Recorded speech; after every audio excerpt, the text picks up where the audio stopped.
What is up, Sheepdog Nation? Welcome to another podcast episode of the Changing the Culture podcast with your host, me, Autumn Schmidt. As always, I'm very excited to have you here. Today's podcast episode is a deep one. It is brought to you by my own mind fuckery. And I thought that, what a more beautiful way to express to you and talk to you and relate to you on something so that maybe even just one person can know that they are not alone on, the thoughts in your head, right? The thoughts in your head, the thoughts in my head, they really tend to creep up on us.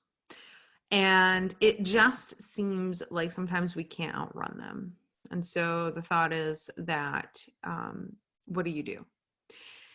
And the reason I want to talk to you about this is because obviously, as you guys know, I'm extremely passionate about, very passionate about first responder suicide and preventing it and it's not even just about, like, obviously it's about that, but it's also about like what gets us there. Like what is getting us to this low spot? What is getting us to this spot in our heads and our lives? And why are we not more supported? And why are we not out there fixing this problem? And you hear me speak about this very consistently across all platforms on social medias. If you talk to me in person, I'm very passionate about this. And so today, here's the thing: that the last episode was another beautiful, session where I'm literally coaching myself, and so I'm start coaching you out of my own bad mind fuck. I was just in a really low spot, and I just want to keep showing up and doing that for you because there's so many of you that are reaching out to me and you're like, thank you, because you don't get it. Like I'm in a low spot. I was there last week. I was there and I get to go listen to your podcast and it really helped me. And that's really why I'm doing what I'm doing, because we really need to change the culture. I want to show you that somebody who's just as badass as I am, which, listen, a lot of people don't like to toot their own horns, but listen to me, not only am I a police officer, not only can I hold my own on the streets, not only, have I been really good backup, and, honestly, I will stand there and I will toot my own horn with that. But that's something I really am proud of. I'm a certified defensive tactics instructor, taught at the academy, taught police officers how to fight. I'm a second-degree black belt. I've won multiple championships in, forms and fighting in karate and across my state, across New England, and international titles. I'm very proud of all of that. I'm proud of what I've done. I'm proud, that I still tango with BJJ and boxing and really keep up my art.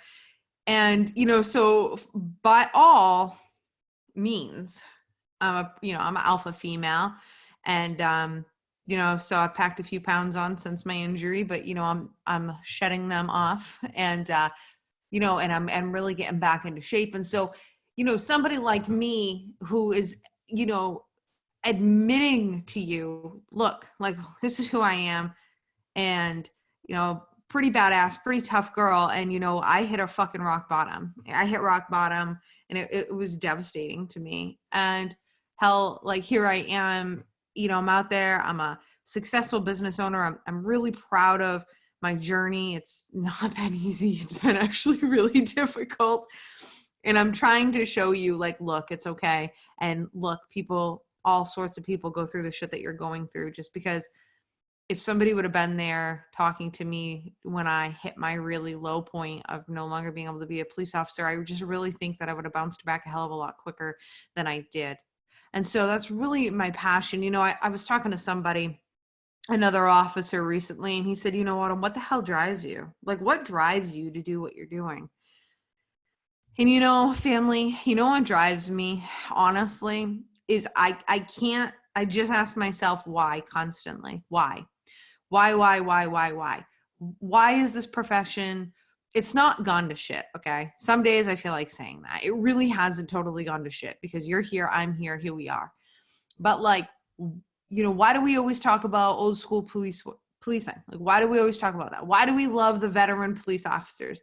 Other than they have a million stories and they can police better than you and I ever dreamed of, but, like, why do we get those butterflies in our stomach when we talk about that? Why are we so drawn to the thin blue line and the brother and sisterhood? And, why is that? And for a lot of us, I hope, why do we feel an immediate bond with anybody who carries a badge? Okay. Like, why do we feel that? And those are these questions that I ask myself over and over and over, right?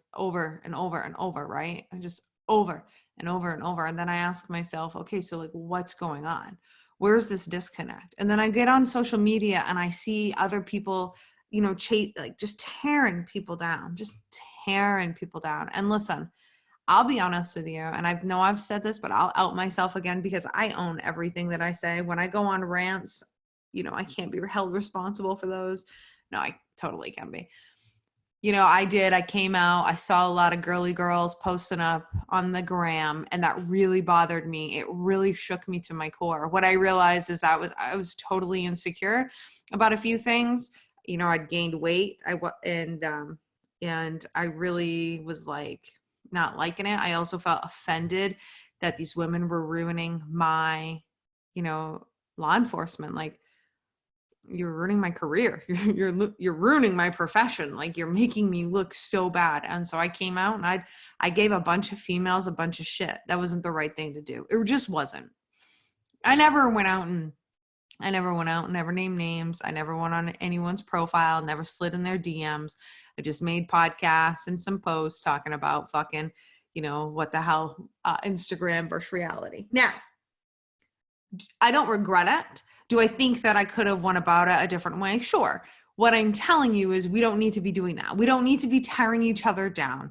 While I think that's a bunch of bullshit, and I stand behind that, I do admire women who are beautiful, just as anybody else do. I admire beautiful men, but I think there's a time and place for it, and I just don't think in uniform is that place. I just don't. I know of some police officers who have been raped on duty, had their asses handed to them on duty. And I just don't ever, I never wanted to make myself more of a target than I already was, because I already knew that me being a female, and a little smaller than, I'm 5'6". I'm not a small female by any stretch, but definitely smaller than, most typical cops, 6 foot, male cop. So I knew I already had a target on my back. And so I just never want to become more of a target. Right. So what I'm trying to say is I take a look around and the culture has got very judgmental. Okay. And I made a video about this, but and yes, I am going off, but you need to hear it. You need to hear, everybody needs to hear this. What I'm about to say is I made a video about this. And if you haven't gone and seen it on my IGTV, my Instagram TV, you need to go and you need to just listen to it for a minute, because it's so true. Who are we? Who the hell are we to judge anybody for anything underneath the badge? We are not. If this person is a first responder and they have a badge on, okay, and they do their job and they are good backup, because that's the do. And like, I was having this conversation recently with another police officer. I was like, look, at the end of the day, that's all that matters. Okay. I don't care underneath the badge what the hell you do. You want to gangbang, go gangbang. That has nothing to do with me, right? Like, I can't judge you. I should not judge you for that, right? That's not, who am I to judge you? Who are you to judge me? I'm going to tell you right now, there is one thing, I can't even call it a person, right? That's ever going to judge me, right? And that's the universe, God, whatever you want to call it. That is it. That is the only judgment I'll allow. I won't even allow myself to judge myself, because that's just getting into like critical thinking and all this shit. But what I'm saying is the two things that really matter as a first responder is, can you do your job? Can you do your job, right? You got hired. So obviously being, truthful and having integrity and, all this stuff, being a good moral character and all that shit, that matters. But once you're on the job, okay, so that now you're on the job, they deemed all that, they did the background check, they deemed you fine. The two things that we need to be focused on are, can you do the job? And if you can do the job, are you good backup? Those are the two things that we need to focus on. And that is just it. That is just it. And so that's what brings me back to putting a positive spin back on the shit that I see on Instagram as far as, okay, we see a lot of cops working out. I love it. What I want to see is more cops boxing, kickboxing, BJJ, all of it, not just one of it, all of it. Okay. Like I want to see you do it all. I want to see you be able to protect yourself. Love that. Right. Love cops seeing, hydrating, eating healthy. I love that. Doing the firearm thing. I love that. I love cops, chilling with their families. I love all of that, right? Like they're showing you, like I'm prepping for the job. I'm running, I'm working out. I'm like doing all this stuff. And I love that. I think that's beautiful. It's a great thing to show on Instagram. I do. But I also think that we need to not shit on everybody for not looking the same way, for not trying to fit in this mold. Okay. Like I never put on Instagram when all those times that my husband and I would go and shoot guns, or all those times that I would be walking around my house and put a penny on my sights of my gun and just shoot my gun. How many times I was dry firing with my duty weapon, right, around my house or in my locker room. Like I never had to show anybody that. I just did the work, right? Don't judge me for the lack of not seeing it, but just understand that I was damn good back up and I was there. I never put on socials all the times that I was working out and I was busting my ass and I was doing all these things. And social media wasn't around when I was growing up and I was training and doing jujitsu and all that shit, like, but I was doing the work, so you didn't have to worry. One thing that you can't put on social media is learning the streets, learning people, and developing command presence. Look, you either have it or you don't. And fucking, if you don't, I'm telling you right now, you better learn how to get some. There's really no medium and in between in there, but you have to really learn it. And it's an art. Command presence is an art, right? And you guys got me going off on a whole different tangent than what I thought I was going to talk about, but here I am and we're talking about it. So essentially what I'm saying is, we can't be judging people. So beyond all this shit, right? If they're good backup and they can do their job, meaning they're handling their calls, you're not fucking carrying their asses, they're safe and they are good backup, then shut the fuck up about them. Just shut up, because you, my friend, don't get to, I don't care how long you've been on the job. I don't care what your rank and position is. I don't care vice versa about them too, like where they're at. You don't get to judge them. And I wish I would have told myself this as a younger police officer, because especially when you're a rook, you come on and you're like, fuck everybody. Like, I just came out of the academy. I'm a badass. Screw everybody. Like, it's kind of how you feel, right? And not necessarily to other cops, but just everybody else in your life. You just like literally feel like you're Superman or Superwoman, and they do give you that complex.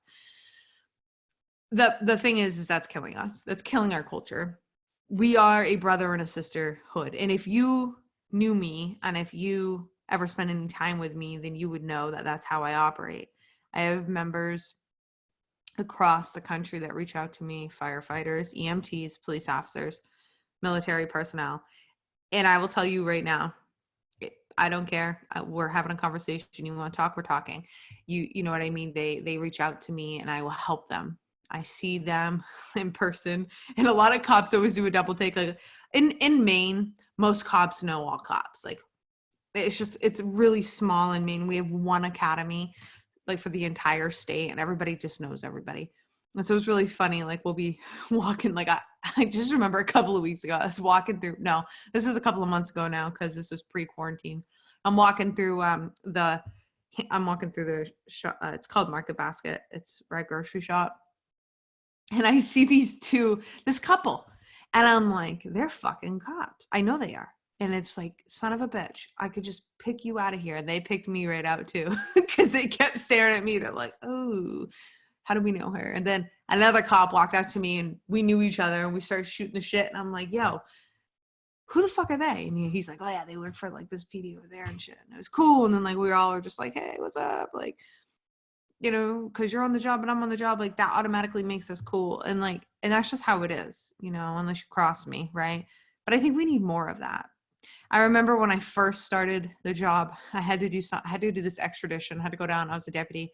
Had to go down with another deputy to Florida. And he like walked up to these other deputies that were in Florida. we went, we were at like, grab chow someplace or something. I can't remember. And anyways, it's he's like, oh, look, there's 2 deputies. And I'm like, oh shit. And of course I'm brand new, know nothing. And he's like, oh, let's go say hi. And I'm like, oh my God, no.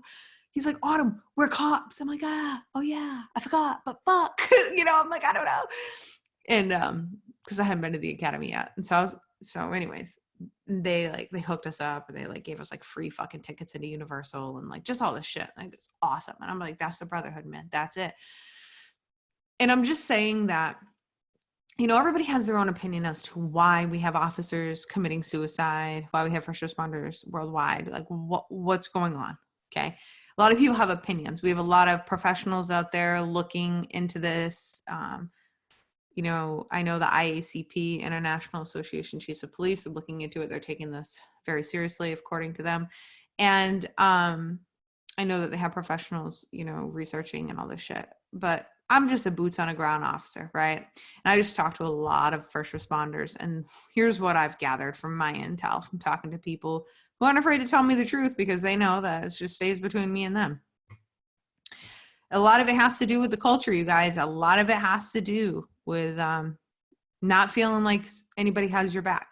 And I think we all know that, like, to some extent, like, admin's just never going to have our backs, right? Because at the end of the day, like, they have to be neutral. And like, they have to do IA investigations, and they have to do all these things, right? And a police department is obviously there for the public as well, right? So there's like middle ground, and we have to know that. So that leaves us to have the support of our officers, our coworkers, our frontline supervisors. And if we do not have that, we constantly find ourselves asking ourselves, why are we doing this job? What the fuck am I doing? I mean, I just remember asking myself so many times, I'm like, what the fuck am I even doing? I'm answering Facebook harassments, the DVs that are just continuing to go on and on and on. I'm dealing with drunk drivers who are idiots, right? And I'm just like, oh my gosh. And like, I don't mean that disrespectfully, but I do, because I'm really big against drunk driving. I think it's so dumb.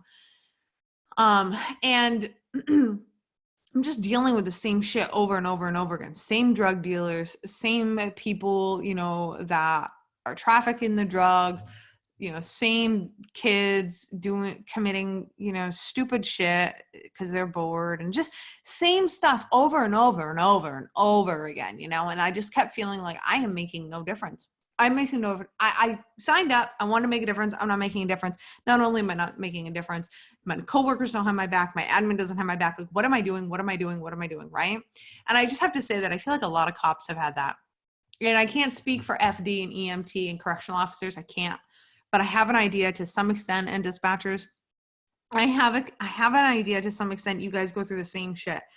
And all it is our admin is our admin, and we get in there and we think like they all have our backs because they hired us, right? And they were pumped when they hired us, but then they for some reason get very less pumped about having us on. The longer we're on the job, they get less excited about us. It's just like this really weird thing. So we don't really know how to act, and like we don't really understand, right? And I think then what makes it worse is when we just don't trust the people that we work with, because maybe they've stabbed us in the back, or they judge us, or they talk shit about us, and we know they talk shit, and we don't really fit in with the clique per se. And I've got to tell you this. If there's cliques, if you are the head of a clique or a part of a clique within your agency, you, my friend, are disgusting. You disgust me, because we all have a badge, every single one of us. And it doesn't matter. I don't care what agency. If you are a first responder and you are cliquey like a bunch of girls in high school, you are a disgrace, and you need to fucking fix yourself, because that is causing officers to fucking kill themselves and take their own lives because they don't feel like they fit in. It's the same, guys, listen, it's the same thing in high school. It's the same shit. It's the same shit, except the bully is the sergeant. You know what I mean? Or the bully is the senior patrol officer, and you just can't get away from them. They just keep giving you shit, and you just feel not good enough. And maybe they ask you to hang out, but they're only asking you to hang out because you're the only guy or girl on shift. who wouldn't be at the get-togethers. And so you go, but they don't really have your back. And every decision you make, they Monday morning quarterback, and everything that you do, they just talk a bunch of shit and they just don't like you. Let me tell you something. That is what's killing our culture. And so we need to change it. So I went on a long spiel today about like how we can change it, all the different problems with it. I just want to bring a ton of realization to, if that's you, if you're that person, I want you to fix it. And if you're judging people, I want you to fix that too. You can only judge yourself. Like, that's it. Like, just get in the mirror, judge yourself. Other than that, shut the fuck up, put your head down, do your job. And that's it. You know, and I know I'm being very curt, as my sergeant liked to tell me I was on my evals and ding me for it. But it's true. It's true, and you need to hear it. And sometimes hearing it from somebody like me who's really in your face, and I'm not going to sugarcoat anything, sometimes it'll actually get through to you. And you know what? If maybe it's not you, but you know somebody who needs to listen to this episode, send it. Fucking send it. The next thing I want to talk to you about is I want to talk to you about these thoughts, these rapid thoughts, these rapid fire thoughts. And the reason why is because we're on the topic of suicide tonight. I'm really on fire in my mind with what's going on. And I just learned from my boys on Instagram at Team South Florida. Shout out Team South Florida. Go follow them on Instagram. That we're up to 50 police suicides. Okay. And so if anybody wants to give me, you know, correctional officers, FD, EMT, if you guys want to give me, if somebody here is listening, want to give me those stats, I totally shout those out. I just don't know them. Okay. I know what last year's firefighter suicide rate is. But I don't, and I don't know off the top of my head. I have it written down. I used it in a training. I have it on a post on my Instagram. But off the top of my head, I don't know. And I just saw this police one. So I just want to say, shout out, give me that. I'd definitely be happy to talk about it. All I'm saying is that the devil is in our head. And what happens is we can't escape our head. Can't escape our minds. I'm watching SEAL Team. I don't know if you are. I don't know if you've it's a really great series, SEAL Team. Totally. If you haven't, you should go right from the beginning and watch it. I mean, right now it's their team leader. His name is Jason. He's been on the team for like 20 years. Very squared away, great looking dude, fucking beast of a man. Lost his wife suddenly in a crash. And had to raise his 2 kids, but he didn't really raise them because he was always gone, because the team came first, because he's the team leader, right? He's the man, master chief or chief. I don't know. Forgive me. But what it's showing you is how bad his PTSD is and how he is really struggling. He's really struggling, and he can't escape his mind. And it's really doing this beautiful, it's really depicting beautifully how that is and how that works in the human brain. Doesn't matter what you do for a job. You really can't escape the human mind. And when we can't escape our mind, what do? Well, just to start it off, we numb it. We numb ourselves. We numb out, right? Drugs, alcohol, food, sex, anything you can find yourself addicted to. That's what you're going to do, because you're going to try to numb your mind. Then, we develop really bad anxiety, depression, post-traumatic stress disorder, anything, you name it, right along that lines. I have to tell you that if that is you, I want you to know that you're not alone. You don't have to get diagnosed to understand what I'm going through, or to have, PTSD, or now they're calling it not a disorder. They're calling it PTSI. They're calling it an injury. I'm not a doctor. I don't know. Just a cop who has who got diagnosed with PTSD and an anxiety disorder. And I see it all over the place. So what I'm saying to you is this: you can't outrun your mind. You got to turn, you got to face it, and you got to do it sooner than later. I'll tell you a story. So for the last, I've been doing really well. My anxiety, I really haven't had bad anxiety. I started to have some bad anxiety at the beginning of the COVID. I won't lie. The whole beginning, I was totally picking up on the universal energy. I was definitely nervous. My husband's out on the front line. I luckily don't have to be. But my father, and he just lives with my mother. He doesn't live with me. But my father is very susceptible to this due to his own health. And it is like devastating to me because like my dad is my everything. And so like, I'm like fucking petrified that he's going to get this. Like talking about it like right now brings like tears to my eyes. I know that everybody listening can relate to, there's somebody, if it's not yourself or somebody, like you're fucking petrified of getting this, right? Like we all are. We're all facing our own shit. And I got like a ton of anxiety around it in the beginning. Like that was something that I did. Really anxious about it. But then I like really calmed down, and I hadn't been anxious honestly for like a month or two. Like I just was been chilling, like, and everybody's kind of like up in chaos, and like not me. Like we live in the woods, and like I've been doing grocery shopping for 2 weeks. Like I've really been like just fine. Like honestly, like taking tons of hikes, doing my workouts, doing work. Like I've been doing the things, and I've been just fine. But about 4 or 5 days ago, I started experiencing crippling anxiety. And I'm like, fuck. And it started, I have this idea, and it's like all these thoughts in my head. And then I put the rest of the thoughts in my subconscious. Like I'm not putting it at the forefront. I talked to my husband a little bit about it a couple of times. Then I just kind of like put it to the side of my head. I've got a ton of other things going on. I'm a professor. Well, I'm an adjunct professor. And I was, and it's my students last week. And so I'm like grading all their papers, and I'm like, and I've got another class like starting up and like all this shit. And I just have a ton of things going on. So like, but what happens is the thoughts that I have and the anxiety I started developing, okay, is still running in my mind, but I didn't realize it. Well, my chest started like, and then like, so hypochondriac Autumn, like all of a sudden, random times, my chest, like the top of my chest started feeling really tight. I'm like, oh my God, this is it. I'm dead. And then like, I would notice like I would have a hard time catching my breath.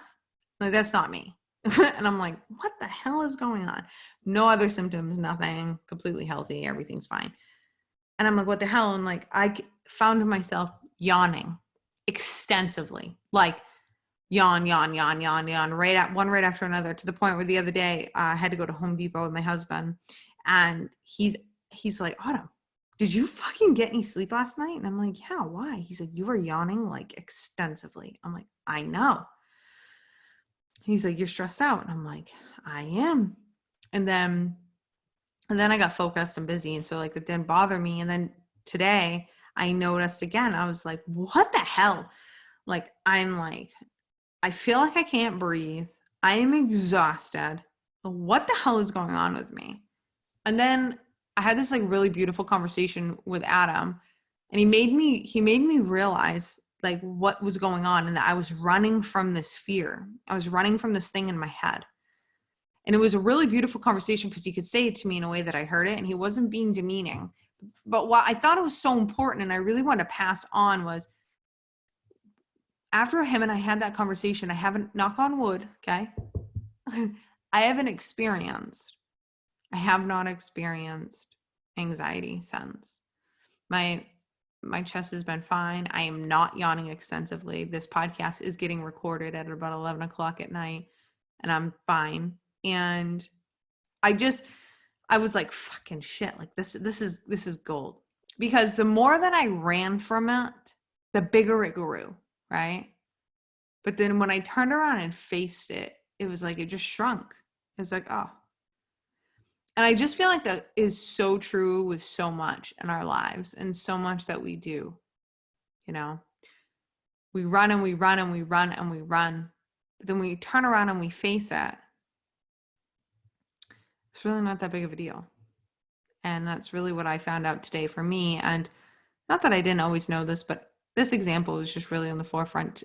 I just really wanted to share it with you because I bet there's something, maybe not right now, but at some point there'll be something in your mind And then you'll put it in your subconscious, you'll set it aside, and you will find yourself facing anxiety. And you're like, what the hell is going on? Why am I feeling like this? Maybe you'll be like, you might not even face anxiety. You might just be mega pissed off, not even know why. Right. But this can be true for any and all emotions until we face them, because a lot of times we don't face them. We run from them. I just think it's really important, because when we run from them and we don't face them, they build up and build up and build up, and then they can turn into big problems. So my goal is to have you not do that. My goal is for you to take a look at what's going on in your life, take a look at how you're coping and handling things, and ask yourself what you're doing. If you are running, turn around and face it. And if you need some help doing that, talk with somebody, reflect back with somebody. Maybe, if you confide into somebody almost every day, they'll be able to tell you. Sit down and journal, write it out. Or honest, go for a walk and have a conversation with yourself, or go in the shower and just talk to yourself. And it sounds crazy, but it works. It really works. So I had a lot to say tonight. I'd like to give a shout out to One Time Music. His music's going to be at the end of this episode. You got to listen to him. He is a brother in blue. He is literally bars on bars on bars. If you know that term and you enjoy fucking rap, hip hop, you need to listen to him. What he says in his music, he doesn't even swear. And what he says in his music relates to us as first responders, specifically the police, but he does rep for all first responders. It is so impactful, and it just means so much to me. A police officer with so much talent and given back to us. And I'll be featuring, there's a couple other ones who I actually really enjoy myself, and we'll be featuring on here. But just listen to his song. It's coming up next, and then go hit him up on Instagram. Go tell him you heard him on this podcast. Go download his music on Apple or Spotify or whatever the hell you have for music, and binge it and become obsessed just like I am, because that's how it's going to be. Sheepdogs, if you're not with me on Instagram, go follow my ass on Instagram. If you guys have questions, anything, let me know. If you enjoyed this episode, I would love it if you went and gave me a rating on iTunes. That would make me very happy. Share this out with anybody who you know needs it, and I'll see you next time.